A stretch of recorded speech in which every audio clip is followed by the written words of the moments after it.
Tim Satgas COVID-19 membubarkan komunitas Zumba di Kelurahan Lompoe, Kecamatan Bacukiki, Kota Parepare, Sulawesi Selatan. Selain karena tidak memiliki izin kegiatan, sejumlah peserta yang didominasi emak-emak abai protokol kesehatan.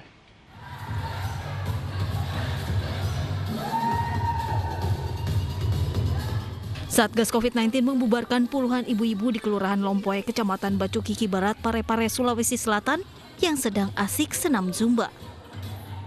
Pembubaran dilakukan terkait tidak adanya izin kegiatan yang dikeluarkan oleh tim gugus tugas penanggulangan COVID-19 Kota Parepare untuk kegiatan tersebut. Sejumlah peserta pun terlihat tidak menerapkan protokol kesehatan dengan tidak menggunakan masker dan menimbulkan kerumunan. Ketegangan sempat terjadi karena para ibu tersebut tidak mau bubar karena menganggap kegiatan yang mereka lakukan juga untuk menambah imunitas di masa pandemi. Kami terima laporan, ternyata pas tim turun tidak serta-merta masyarakat langsung begitu saja bubar. Namun secara humanis tim melakukan pendekatan kepada peserta Zumba itu dan akhirnya mereka bubar. Setelah memberikan teguran dan edukasi secara humanis, para peserta senam pun membubarkan diri. Dari Parepare, Sulawesi Selatan, Erwin Eka Pratama, iNews melaporkan.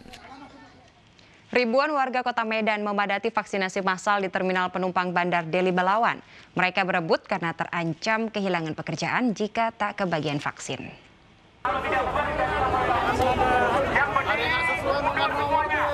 Bapak Ibu sekalian, kami minta waktunya. Ribuan warga mengantri sejak pagi tadi di terminal penumpang pelabuhan Bandar Deli Belawan, Medan, Sumatera Utara. Mereka rela berdesakan untuk mendapat vaksinasi COVID-19 yang digelar Lantamal 1 Belawan. Warga kebanyakan adalah buruh pabrik ini khawatir tak kebagian vaksin. Pasalnya, mereka terancam kehilangan pekerjaan jika belum divaksin saat masuk kerja hari Senin besok. Tanyakan dengan warga-warga, orang ini semua terpaksa, Pak. Kenapa? Sebenarnya nggak mau vaksin. Salah satu. Kalau yang bagi pekerja, itu diwajibkan vaksin. Kalau tidak vaksin, mereka diputus kontrak. Nah, bagi yang ibu-ibu tua, tidak dikeluarkan bansos kalau tidak vaksin. Harus ada surat bukti vaksin. Vaksinasi yang digelar kali ini merupakan hari terakhir dari total 10 hari pelaksanaan. 10.000 dosis vaksin telah diberikan kepada masyarakat Belawan dan Kota Medan. Dari Medan, Sumatera Utara, Yuda Bahar, iNews melaporkan.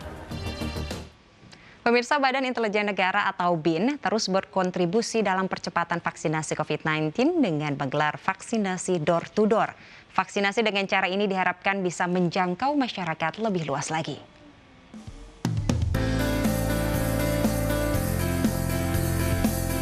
Atas perintah Presiden Joko Widodo, Badan Intelijen Negara atau BIN terus melakukan langkah-langkah deteksi, aksi, dan cegah dini COVID-19, yaitu dalam bentuk vaksinasi yang digelar di zona hitam COVID-19. Dalam kunjungannya menuju vaksinasi di Kelurahan Mekarsari, Bandung, Jawa Barat, Kepala BIN Jenderal Purnawirawan Budi Gunawan mengatakan vaksinasi oleh BIN menyasar para pelajar dan warga yang tinggal di permukiman padat penduduk. Data BIN menyebutkan positif rate di kalangan pelajar meningkat hingga 36%. Di samping itu, warga di permukiman padat penduduk juga masih kurang terjangkau program vaksinasi massal. Badan Intelijen Negara fokus pada khusus anak-anak di level SMP dan SMA. Kenapa? Karena mereka adalah generasi penerus kita. Generasi muda yang harus kita selamatkan sebagai tulang punggung bangsa dan negara ke depan. Di perumahan-perumahan padat penduduk, itu masih minim terjangkau program vaksinasi karena keterbatasan akses mereka. Yang kedua, karena pemberlakuan PPKM darurat sehingga mereka takut keluar rumah. BIN mengadopsi sistem vaksinasi door-to-door yang dikembangkan beberapa negara termasuk Filipina dan Amerika. Cara ini diklaim bisa menjangkau 60 hingga 70% sasaran. Selain di Jawa Barat, vaksinasi door-to-door juga digelar serentak di 6 provinsi, yaitu Banten, Jawa Tengah, Riau, Sulawesi Selatan, dan Kalimantan Timur. BIN juga mengimbau agar masyarakat selalu menjalankan protokol kesehatan agar tidak tertular COVID-19. Tim Liputan iNews melaporkan. Panglima TNI dan Kapolri secara simbolik membagikan 15.000 paket sembako kepada warga Serang, Banten. Sementara itu di Palangkaraya, ratusan paket sembako juga dibagikan langsung bagi warga yang sedang isolasi mandiri. TNI, Kapolri, Kepala BNPB, dan Gubernur Banten. Panglima TNI Marskal Hadi Cahyanto bersama Kapolri Jenderal Listio Sigit siang tadi membagikan 458 ton beras dan 15.000 paket isi sembako untuk warga yang terdampak PPKM darurat di Serang, Banten. Bantuan ini diberikan kepada warga yang betul-betul membutuhkan karena imbas adanya pembatasan. Ratusan paket sembako dan makanan siap saji gratis juga diberikan aparat kepolisian bagi warga yang tengah menjalani isolasi mandiri di 4 titik di wilayah Kota Palangkaraya, Kalimantan Tengah. Paket sembako berupa beras, mie instan, gula, minyak goreng, dan masker langsung diberikan aparat ke rumah karantina mandiri dan rumah pribadi. Kita bekerjasama dengan PPKM skala mikro di tingkat RT, kemudian dengan kelurahan untuk mendistribusikan paket sembako ke masyarakat yang sedang melaksanakan isoman. Dan nanti juga siang ini kita akan mendistribusikan juga makanan siap saji. Pemberian bantuan sosial ini bertujuan untuk meringankan beban masyarakat yang terdampak pandemi COVID-19 dan pemberlakuan PPKM yang diperketat. Tim Liputan iNews melaporkan. Pemirsa, pemerintah Provinsi Jawa Barat mendistribusikan 700 tabung oksigen untuk wilayah Ciayu Majakuning. Selain itu, Gubernur Jawa Barat Ridwan Kamil juga mendapatkan hibah 1.500 tabung oksigen dari Singapura.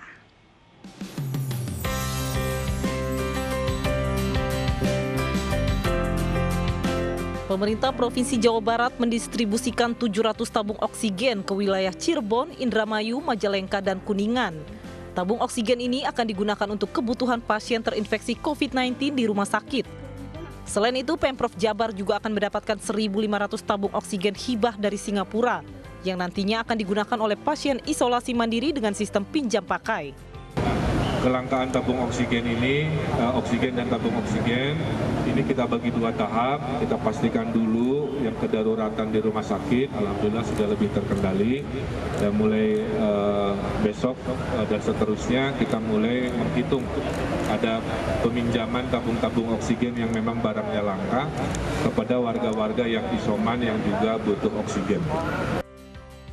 Sementara itu, Pemprov Jawa Barat juga mengklaim telah berhasil menurunkan angka bed occupancy rate atau presentasi penggunaan tempat tidur di rumah sakit. Sejumlah pasien yang memasuki masa penyembuhan dipindahkan ke hotel dan apartemen yang telah dikonversi menjadi tempat isolasi. Dari Bandung, Jawa Barat, Diki Wismara iNews melaporkan. Pemirsa, keterisian lahan pemakaman COVID-19 di TPU Rorotan Cilincing, Jakarta Utara sudah mencapai 43%. Hingga malam ini, sejumlah mobil ambulans terus berdatangan mengantarkan jenazah pasien COVID-19.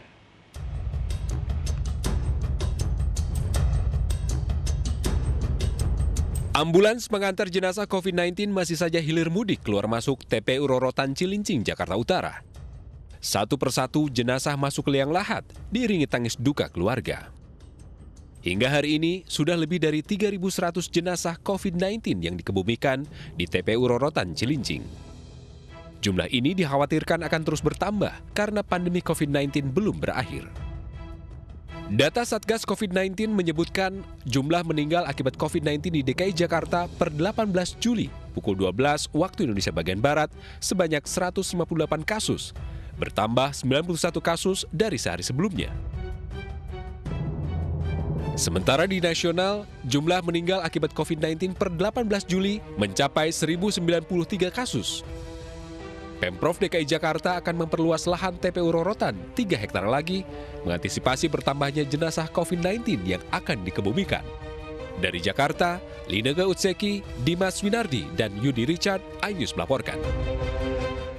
Pemirsa, mengantisipasi pergerakan masyarakat jelang Idul Adha, Polri menambah titik penyekatan dari semula 968 kini menjadi 1.038 titik. Penyekatan bukan bermaksud untuk mempersulit warga, tapi demi melindungi warga dari tertular COVID-19.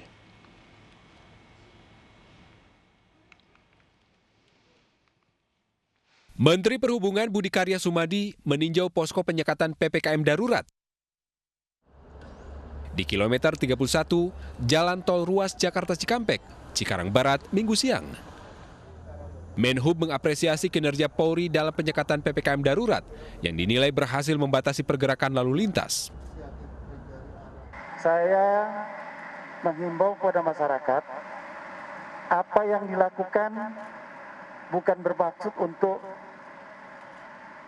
mempersulit masyarakat, tetapi marilah kita jaga negara kita tercinta ini agar tidak bertambah terpapar. Dan saya secara pribadi menyarankan kalau bisa di rumah saja itu lebih bagus. Mengantisipasi meningkatnya pergerakan masyarakat jelang Idul Adha, Polri menambahkan pos penyekatan menjadi 1.038 titik.